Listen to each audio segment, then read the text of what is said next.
ल आज चाहिँ यो कुवेतको समुद्रमा घुम्नु आइएको छ। सायद हाम्रो नेपाली दाइहरू होला, पुरै माछा मार्दैछ। नेपाली हो दाइ?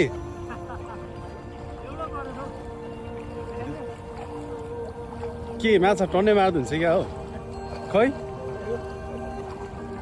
कुन माछा हो? के माछा हुन्छ होला है? ठुलो पार्नुपर्छ।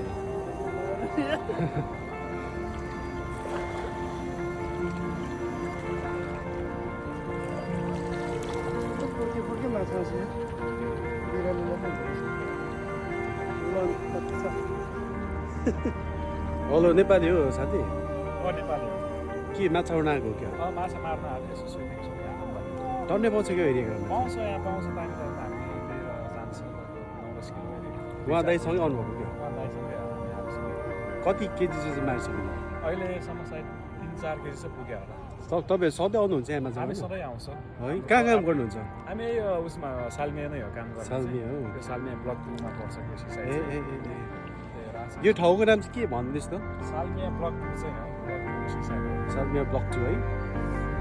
ए ल साथी ल